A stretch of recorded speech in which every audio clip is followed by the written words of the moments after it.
Hello बच्चों, मैं professor Tushar Rohidas Pokharkar आप सभी का तोशिप ट्यूटोरियल्स में बहुत बहुत स्वागत करता हूं। बच्चों, आपके लिए तोशिप ट्यूटोरियल्स लेके आया है सेकेंड सेमेस्टर का subject and that is obvious FEE for electrical engineering and electrical power system.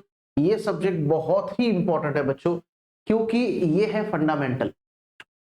बच्चे क्या करते हैं, फर्स्ट ईयर में एडमिशन लेते हैं और उसके बाद सोचते हैं कि चलो देखते हैं कैसा सब्जेक्ट है, फिर चेक करेंगे कि भाई मैं इसमें पढ़ पा रहा हूँ नहीं पढ़ पा रहा हूँ, और फिर जब केटी लगेगी तो फिर सोचेंगे अरे चलो FEE ले लेते हैं। भाई ऐसा क्यों कर रहे हो?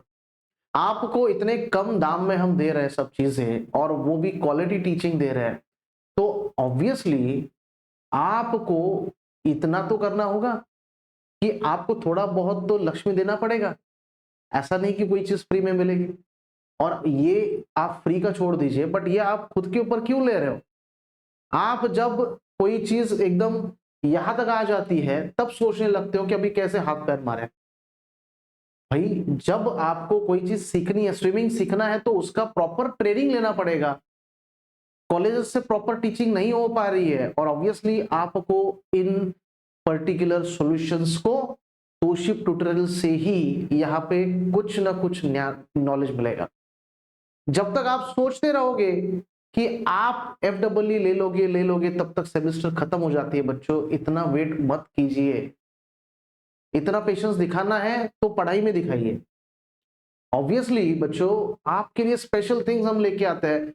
FEE अभी लेके आए हैं तो ये सब्जेक्ट का इंटेंशन यही है कि नॉलेज जितना आप गेन कर सको सेकेंड सेमेस्टर में, उतना ही आपको ज्यादा अच्छा होगा in future, that is second third year में। आप बहुत अच्छे तरीके से पढ़ पाओगे सब्जेक्ट्स को। अभी जब मैं टॉपिक बताऊंगा तो आपको बताऊंगा कि भाई क्या कैसे कौन सा सब्जेक्ट कैसे रिलेट करता है। आपको जो फ्यूचर में सब्जेक्ट होने वाला है ये फंडामेंटल उससे कैसे रिलेट करता है, और एक चीज अगर आप नहीं यहां से समझ पाओगे तो वो आपका कितना इंपैक्ट करेगा। बच्चों ये सोचने जैसी चीज है। इसलिए FEE यानी फंडामेंटल जैसा subject, elements of electronics fundamental जैसा सब्जेक्ट है, उसको आपको लेना ही चाहिए। ज्यादा मत सोचिए, सोचना है तो पढ़ाई के बारे में सोचिए, क्योंकि इतना हम एफर्ट आपके लिए ले रहे हैं बच्चों, यहां से कह रहा हूं मैं।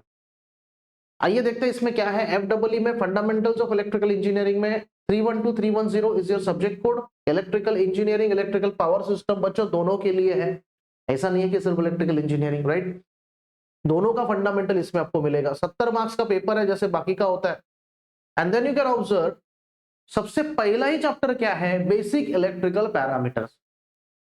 और ये बेसिक इलेक्ट्रिकल पैरामीटर्स क्या इंडिकेट कर रहा है कि आपका जो इलेक्ट्रिकल इंजीनियरिंग है ना, पूरा सब्जेक्ट आगे जाके आपको सब जनरेशन होने वाला है, ट्रांसमिशन डिस्ट्रीब्यूशन GTD करके सब्जेक्ट है। उसके बाद ECN आपको होने वाला है। उसके बाद आपको जो पावर इलेक्ट्रॉनिक्स है फंडामेंटल वो होने वाला है, WM होने वाला है। फिर आगे बढ़ोगे तो आपको DC मशीन ट्रांसफॉर्मर्स है, UEE है, AC मशीन का सब्जेक्ट है, इंडस्ट्रियल AC मशीन का। तो एवरी सब्जेक्ट ट्रैक्शन है, you will face a problem. वहां पे बेसिक जो है आपका वो वहां पे क्लियर होना चाहिए।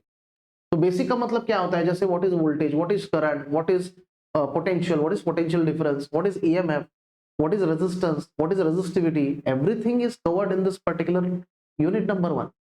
बेसिक इलेक्ट्रिकल पैरामीटर यानी क्या? जो इलेक्ट्रिकल के सबसे बेसिक पैरामीटर है, DC AC से स्टार्ट करके एवरीथिंग, छोटे छोटे चीजों को यहाँ पे सिलेबस में दिया है।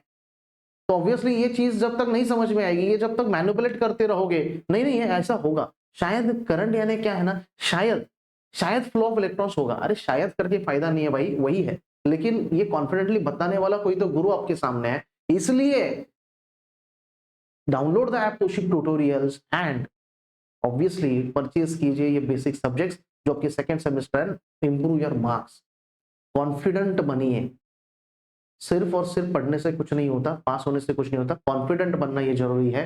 एंड ऑब्वियसली इतना नॉलेज तो हम इसमें ऑब्वियसली दे रहे हैं 101%। आगे बढ़ेंगे बच्चों। देखो बेसिक इलेक्ट्रिकल पैरामीटर्स में आप electric current, electric potential, EMF जैसे मैं बता चुका हूं, electrical power, electrical work, energy होता क्या है ये हमें पढ़ना है। यहाँ पे रेजिस्टेंस क्या होता है, resistivity, types of resistor. So unit number 1 is all about the basic electrical parameters. अभी जब बेसिक चीजें अंडरस्टैंड हो पाती है, राइट, बेसिक चीजें अंडरस्टैंड करने के बाद आपको यहाँ पे आना है डीसी सर्किट में। इलेक्ट्रिकल जैसे सिविल इंजीनियरिंग यानी कैसा, उसका एक पर्टिकुलर क्या होता है, कंस्ट्रक्शन का एक पर्टिकुलर मैप होता है, उसके पास कंस्ट्रक्शन का डिजाइन होता है, आर्किटेक्चर वो डिजाइन बनाता है। वैसे इलेक्ट्रिकल इंजीनियरिंग में भी डिजाइन का महत्व है। तो कोई भी अगर मुझे यहाँ पे एक पर्टिकुलर मुझे सेटअप बनाना है, मुझे इलेक्ट्रिकल वर्क करना है, यहाँ पे इलेक्ट्रिकल वायरिंग करना है, तो उसके लिए मुझे क्या करना पड़ता है, डिजाइन बनाना पड़ता है, राइट। सो डिजाइन यानी क्या है, it is nothing but a circuit which I am preparing, right. तो उसके हिसाब से मैं हर चीज को कनेक्ट करूंगा। तो वही डीसी सर्किट है जिसका एनालिसिस इसमें आपको सीखना है। तो एनालिसिस आपको देखा जाए तो सेपरेट सब्जेक्ट है बच्चों, डीसी सर्किट से रिलेट करने वाला, इलेक्ट्रिकल सर्किट्स एंड नेटवर्क्स, जो आपको थर्ड सेम में होगा। एंड ऑब्वियसली उसका बेसिक इसमें है। तो मैं कहता हूं ना कि जिसको ये बेसिक समझ में आ गया डीसी सर्किट का, समझ लो हो ही गया। यानी किरचॉफ्स करंट लॉ क्या होता है, किरचॉफ्स वोल्टेज लॉ क्या होता है, ओहम्स लॉ सबसे बेसिक वाला, ये सब इसमें बताया गया आपको। नोड, ब्रांच, लूप, मेश, यानी बेसिक। जब आप फाउंडेशन आपका क्लियर है कि भाई केसीएल कैसे अप्लाई करते हैं, केवीएल कैसे, तो धड़ाधड़ ईसीएन के क्वेश्चंस आप करते जाओगे। क्वेश्चन में डिफरेंस इतना होगा कि सर्किट बड़े बड़े होंगे थर्ड सेमेस्टर में, but second semester is the foundation. इसलिए हर टॉपिक कैसे रिलेट कर रहा है ये बता रहा हूं आपको।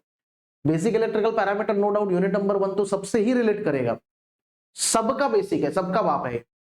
बट ये जो है ये ईसीएन का बाप है, ये ईसीएन को बनाता है। तो obviously DC circuit is all about this.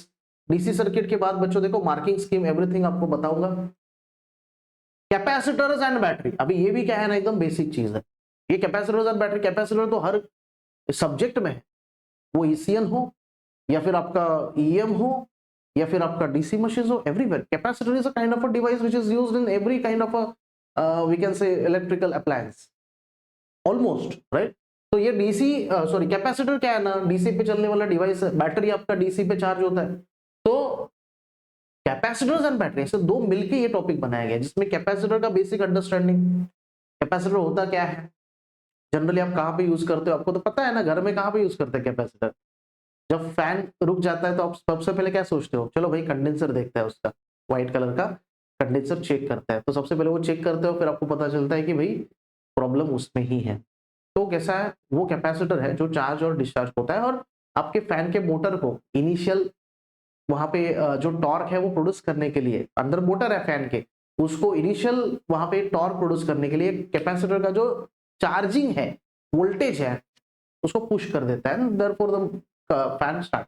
अभी बात यहाँ पे कैपेसिटर की होगी तो बैटरी की भी होगी। बैटरी यानी क्या है, जिसके वजह से आप देख पा रहे हो मुझे, यानी आपके मोबाइल की बैटरी बच्चों। बैटरी एक ऐसा डिवाइस है without which DC can not be saved. अगर डीसी को स्टोर ही नहीं कर सकते, अगर बैटरी नहीं होती, स्टोर ही नहीं कर पाते, तो डीसी होता ही कैसे। सबसे पहले बैटरी का इन्वेंशन हुआ होगा शायद, और तब जाके वो स्टोर हो पाया। एंड देयरफॉर डीसी यहाँ पे हम यूज कर पा रहे हैं। डीसी के ऊपर पूरा इलेक्ट्रॉनिक्स इंडस्ट्री डिपेंडेंट है, पूरा इलेक्ट्रॉनिक्स, विदाउट विच डीसी के बिना इलेक्ट्रॉनिक्स चल ही नहीं सकता भाई। इतना मजेदार चीज है डीसी। तो obviously battery we can see is very important, और टाइप्स ऑफ बैटरी एवरीथिंग, क्योंकि डे टू डे लाइफ में तो बैटरी के सिवा कुछ नहीं है। Magnetic circuit is unit number 4। तो मैग्नेटिज्म याद रखो, without which 95% of industry will not work. अरे सर ये क्या बात कर रहे हो, अरे भाई मोटर 95% ऑफ इंडस्ट्री का जो सबसे हाईएस्ट जो यूज है, एप्लीकेशन है, वो मोटर्स का है। और ये मोटर इलेक्ट्रोमैग्नेटिक इंडक्शन प्रिंसिपल पे चलती है, दैट इज मैग्नेटिज्म। तो ये बेसिक मैग्नेटिक फ्लक्स क्या होता है, जैसे इलेक्ट्रिक, कैसे इलेक्ट्रिक करंट होता है आपको पता है ना। इलेक्ट्रिसिटी में क्या है सबसे इंपॉर्टेंट, देखो सबसे पहले वो इलेक्ट्रिक पोटेंशियल देना पड़ता है, फिर आपका करंट वगैरह वगैरह सब आ जाता है। वैसे इसमें भी आपका मैग्नेटिक फील्ड बनाना है आपको, राइट। मैग्नेटिक फील्ड यानी नॉर्थ साउथ।